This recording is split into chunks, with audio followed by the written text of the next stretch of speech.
Bonjour tout le monde, on va travailler sur les tensions alternatives. Alors quand on fait afficher une tension alternative dans un oscilloscope, une image peut se produire sous cette forme-là. On a déjà fait l'expérience plusieurs fois.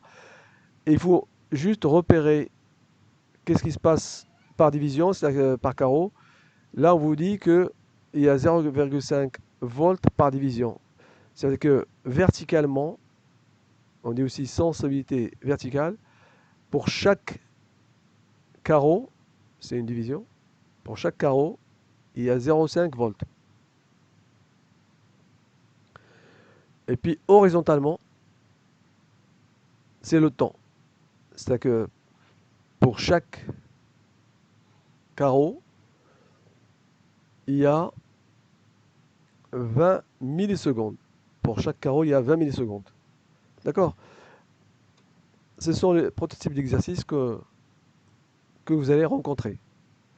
Des fois, on peut voir bien sûr qu'il y a deux courbes ou une tension qui est triangulaire ou une tension qui est carrée. Celle-là, on l'appelle sinusoïdale parce que ça représente une sinusoïde. Je vous montrerai ça en fin de cette vidéo. Je veux calculer la tension maximale. Je compte combien de carreaux d'ici à là.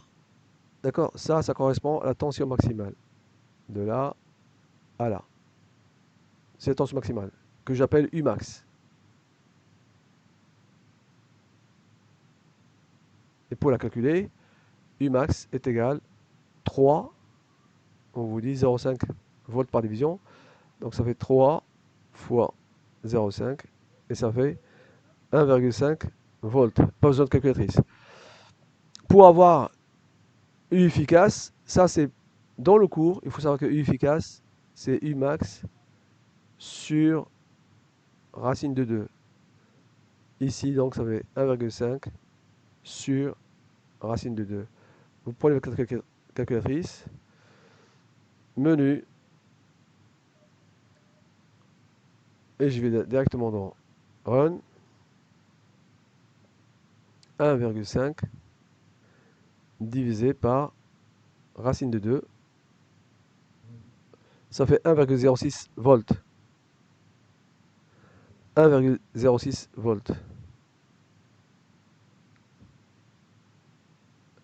Ce qu'il faut comprendre, le Umax, il est donné par l'oscilloscope. Le Umax se mesure à l'aide d'un voltmètre. Si vous retenez ça, ça suffit largement.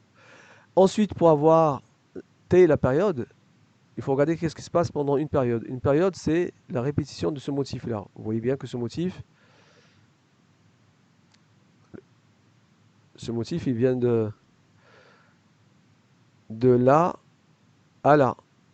On a celle-là qui se répète. Ou bien de là à là. Regardez. Si je prends le motif, ma courbe, je la suis là. Voilà. Donc ça va de là jusqu'à là. C'est ça le motif. Durant ce motif, on peut mesurer le temps. Ça s'appelle la période. Donc ça va de là à là. Ou bien de là à là. D'accord? C'est la même valeur. On compte le nombre de carreaux. Il y en a 4 carreaux. Mais on vous dit que chaque carreau, ça correspond à 20 millisecondes. Donc ça fait 4 fois 20. Et ça fait 80 millisecondes. Et il faut tout le temps convertir le temps en secondes. Là, puisque j'ai en millisecondes, je divise par 1000 pour l'avoir en secondes. Je divise par 1000.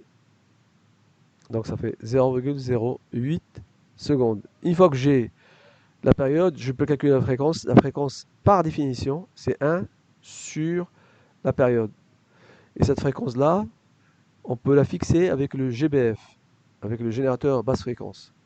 Donc ça fait 1 sur 0,08.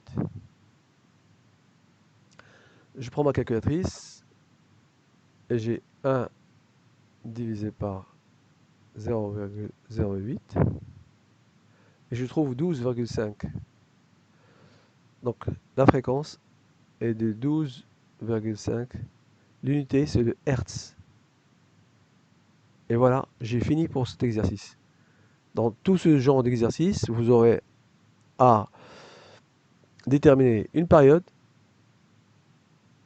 c'est le nom de chaos entre deux bosses, ou bien entre deux points consécutifs qui répètent un motif, et vous aurez calculé, déterminé la valeur maximale qui se mesure par la hauteur de là jusqu'à là. D'ailleurs, le Umax minimum, c'est par ici.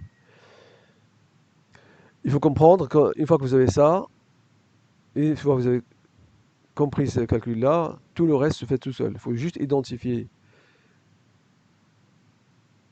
cette sensibilité qu'on appelle la sensibilité horizontale ou balayage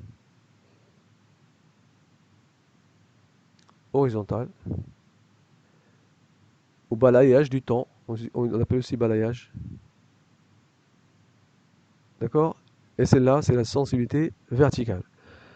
Je vous remercie de votre écoute. Si vous avez aimé cette vidéo, n'hésitez pas à la partager. Merci.